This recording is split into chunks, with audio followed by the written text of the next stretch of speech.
కావలసినటువంటి పథకాలు నిధుల విషయం లోపల కేంద్రంపై ఆ పార్టీ ఒత్తిడి తీసుకొచ్చి తెలంగాణకి ఈసారి న్యాయం జరగాలనే డిమాండ్ను కాంగ్రెస్ పార్టీ పక్షాన చేస్తూ ఉన్నాం.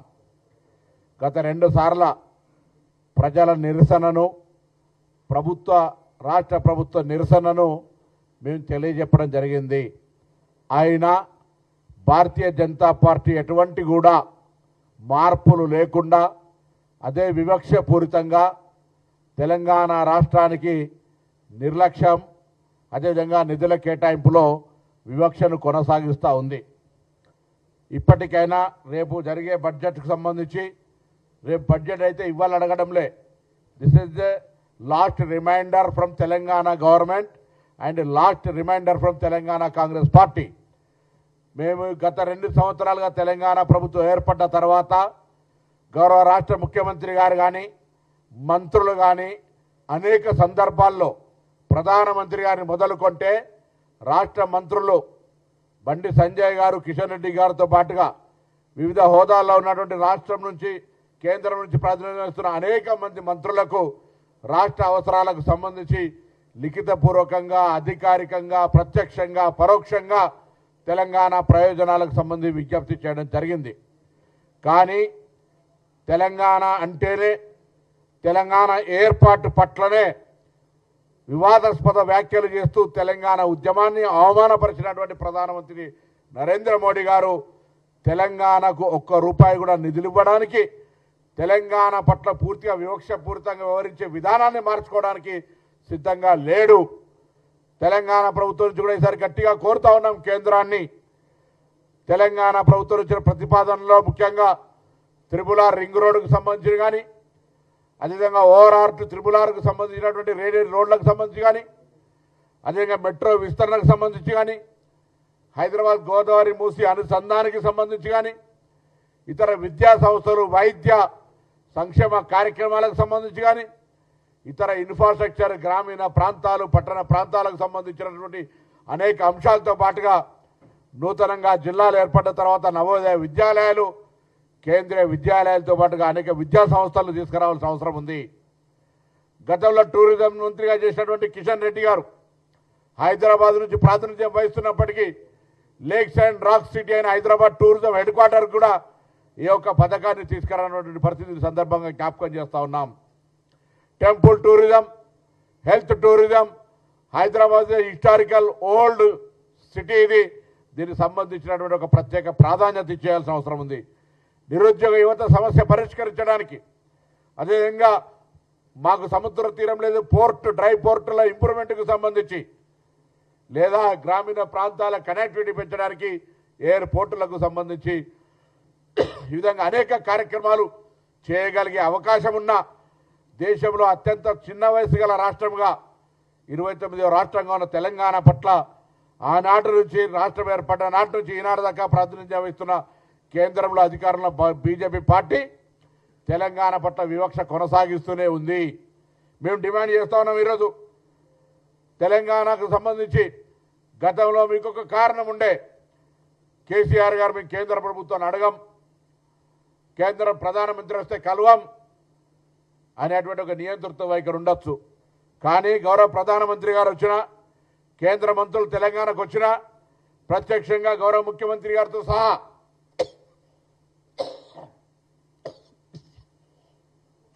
మంత్రులందరం అనేక సందర్భాల్లో వారిని కలవడం జరుగుతూ ఉంది. కానీ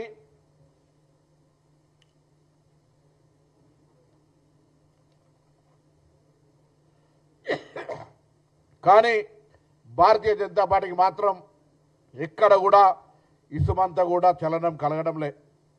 మేము అడుగుతున్నది ఏంటి, మా రాష్ట్రం నుంచి కడుతున్నటువంటి పన్నుల రూపంలో ఇస్తున్నటువంటి డబ్బు కానీ, ఆదాయాన్ని కానీ మొత్తంగా తెలంగాణ అభివృద్ధి కొరకు ఖర్చు పడదు అని చెప్పడంలే. ఫెడరల్ సిస్టమ్, జాతీయ పార్టీకి సంబంధించినటువంటి పార్టీ పరిపాలిస్తున్న రాష్ట్రం, జాతీయ విధి విధానాలకు అర్థం కలిగినటువంటి పార్టీ. కానీ వివక్ష, నేను పక్క రాష్ట్రాలతో పోటీ కానీ పక్క రాష్ట్రాలకు ఇవ్వడాన్ని వ్యతిరేకించడం కానీ చేస్తలేను. కానీ జరుగుతున్నటువంటి పరిణామాలు తెలంగాణ ప్రజల తెలంగాణ ఆకాంక్షలకు వ్యతిరేకంగా తెలంగాణను అవమానపరుస్తున్న విధంగా బీజేపీ చర్యలు ఉన్నాయి. అందుకని మరొకసారి కోరుతా ఉన్నా, ఫిబ్రవరి 1 ఆదివారం అయినప్పటికీ మీరు బడ్జెట్ పెడతా ఉన్నారు.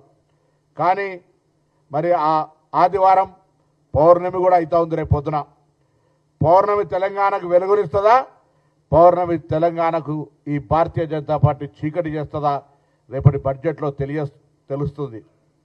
తప్పకుండా కోరుతా ఉన్నాం. ఇలా రాష్ట్రం నుంచి వచ్చే పన్నులకు సంబంధించి ఫెడరల్ సిస్టంలో ఎవ్రీ రైట్ తెలంగాణ ప్రభుత్వానికి ఉంది. తెలంగాణ అభివృద్ధికి సంబంధించి గతంలో మాదిరిగా కాకుండా మేము అడుగుతున్నటువంటి ప్రధానమంత్రి గారికి అనేకమైనటువంటి లిఖితపూర్వక అంశాలు ఇచ్చినప్పటికీ మరి ఈ అంశం లోపల ఎక్కడ కూడా చలనం ఏదో ఒకటో అడపా ఇచ్చుకుంటున్నా పోతున్నటువంటి పరిస్థితి. అందుకని మరొక్కసారి కోరుతా ఉన్నా, తప్పకుండా గ్రామీణ ప్రాంతాలకు సంబంధించి కానీ, పట్టణ ప్రాంతాలకు సంబంధించి కానీ, అదేవిధంగా రైల్వే కనెక్టివిటీకి సంబంధించి కానీ, నూతనంగా రైల్వే ఏర్పాట్లకు సంబంధించి కానీ కేంద్ర ప్రభుత్వం నుంచి ఏవేవైతే రావాలో, కేంద్ర ప్రభుత్వం నుంచి రాష్ట్రానికి రావాల్సినటువంటి మా ప్రతిపాదనలకు సంబంధించి తప్పకుండా కేంద్రం నిధులు ఇవ్వాల్సిందే. తెలంగాణ ప్రజల ఆకాంక్ష ఇది. వివక్షకు గురవుతున్నటువంటి ఒక ఆవేదనతో ఉన్న తెలంగాణ ప్రజలకు ఈ బడ్జెట్లోనైనా అటువంటి ఆవేదనను తొలగిస్తారని ఆకాంక్షిస్తా ఉన్నాం. భారతీయ జనతా పార్టీ నుంచి గెలిచిన ఎంపీలారా, మీ గొంతును విప్పండి. తమిళనాడు మాదిరిగా రాష్ట్ర రాజకీయాల్లో ఎన్ని అంశాలున్నా అంతర్గతంగా పోరాటం చేసుకుంటారు. కానీ ఢిల్లీకి వెళ్ళాల్సి వచ్చినాడు అందరూ కూడా ఐక్యంగా ఆ రాష్ట్ర ప్రయోజనాల కోసం పోరాడేటువంటి సంస్కృతి సంప్రదాయం అక్కడ ఉంది. నేను తెలంగాణ భారతీయ జనతా పార్టీ నాయకత్వాన్ని, కాంగ్రెస్ పార్టీ నుంచి గెలిచిన ఎంపీలందరూ కూడా ఇప్పటికే మీ సహకారాన్ని అడుగుతా ఉన్నారు. తెలంగాణ ప్రభుత్వం తరఫున కూడా పార్లమెంటు సభ్యులతో అనేక సమావేశాలు, రాష్ట్రంలో ఉన్నటువంటి అనేక అంశాలకు సంబంధించి మరి విపులంగా పవర్ పాయింట్ ప్రజెంటేషన్తో చర్చ వారికి నివేదికలు ఇవ్వడం జరిగింది. అందులో పాల్గొన్నటువంటి గౌరవ పార్లమెంటు సభ్యులు భారతీయ జనతా పార్టీ వాళ్ళు కూడా రాష్ట్ర ప్రయోజనాలకు కలిసి వస్తామనేటువంటి కొన్ని సందర్భాలు చెప్పినారు.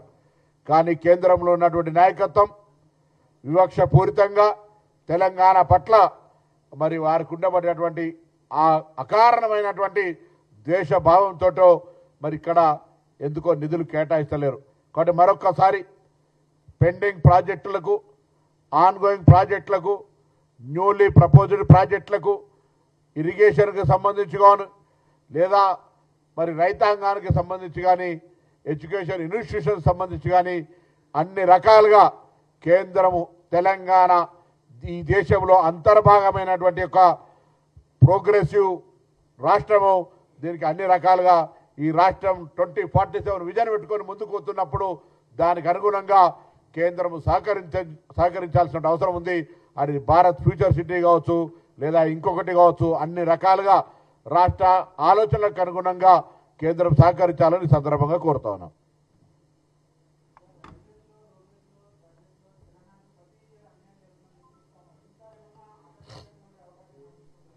ఉండాలని కోరుతా ఉన్నాం. మేము శాసనసభ వేదికగా ఈ అంశాలన్నీ చర్చ చేసి తీర్మానం చేసి కేంద్ర ప్రభుత్వానికి నిరసన కూడా చెప్పినాం.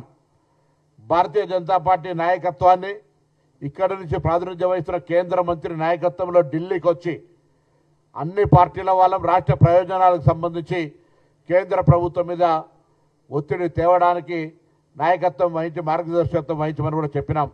కానీ చలనం లేదు. మేముగా పార్టీగా కాంగ్రెస్ అయినప్పటికీ తెలంగాణ ప్రభుత్వంగా ముఖ్యమంత్రి గారు కానీ మంత్రులం ఆయా శాఖలకు సంబంధించి తెలంగాణ ప్రయోజనాలకు సంబంధించి ఢిల్లీలో పెండింగ్ ఉన్నటువంటి అన్ని అంశాలను ఆమోదించి తెలంగాణకు న్యాయం చేయాలని కోరినప్పటికీ గత కంటిన్యూయస్లీ బడ్జెట్లలో తెలంగాణకు అన్యాయం చేస్తూనే వస్తూ ఉన్నారు. కనీసం రేపటి బడ్జెట్ ఆదివారం పౌర్ణమి, కనీసం విశ్వాసం వాళ్ళంతా కూడా ఒక డిఫరెంట్ మెథడ్లు ఆలోచిస్తున్నప్పుడు తెలంగాణ ప్రజలకు ఒక వెలుగునిచ్చేటువంటి బడ్జెట్ కావాలి. యూనివర్సిటీలు ఉన్నాయి, యూనివర్సిటీల అభివృద్ధికి కావచ్చు, ఇతరత్ర అనేకమైన విద్య, వైద్య, వ్యవసాయిక, పారిశ్రామిక, ఉపాధి అవకాశాలకు సంబంధించి అన్ని రకాలుగా సహకారం ఇవ్వాలని కోరుతా ఉన్నాం.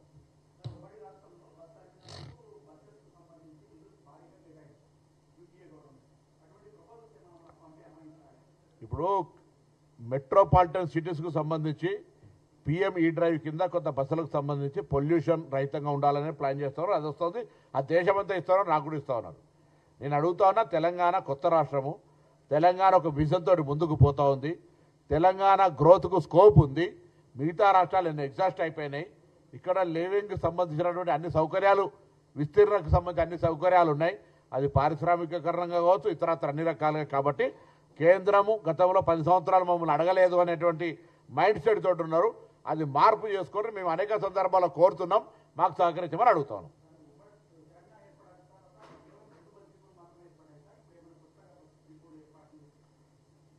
తెలంగాణ వచ్చిన తర్వాత ఇప్పుడు ఇది రాష్ట్ర సంబంధించిన బస్ డిపో ఏర్పాటు వచ్చాడు. ఇది సెంట్రల్కి వచ్చినా మాట్లాడుతున్నాం. బస్ డిపోలకు కేంద్రానికి సంబంధం లేదు. అవన్నీ కూడా రాష్ట్ర ప్రభుత్వం తరఫున మేము ఏర్పాటు చేస్తాం. ఆ మూసేస్తా అన్న ఆర్టీసీని మంచిగా చేసి అది మళ్ళీ ఒక సందర్భంలో మాట్లాడుకుందాం.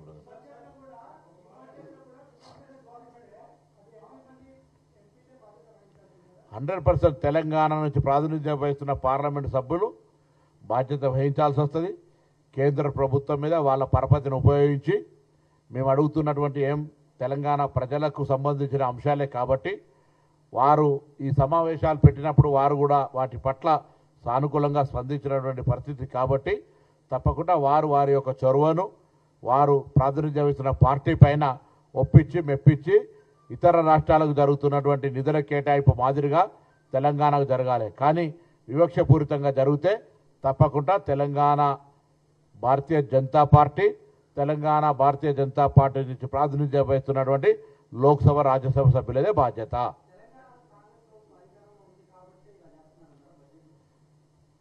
అనుకోవాల్సి వస్తుంది కదా.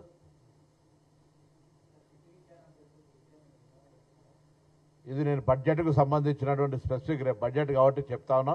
మిగతా అంశాలన్నీ మా దగ్గర కాంగ్రెస్ పార్టీలో చాలా మంది నాయకులను మాట్లాడుతారు.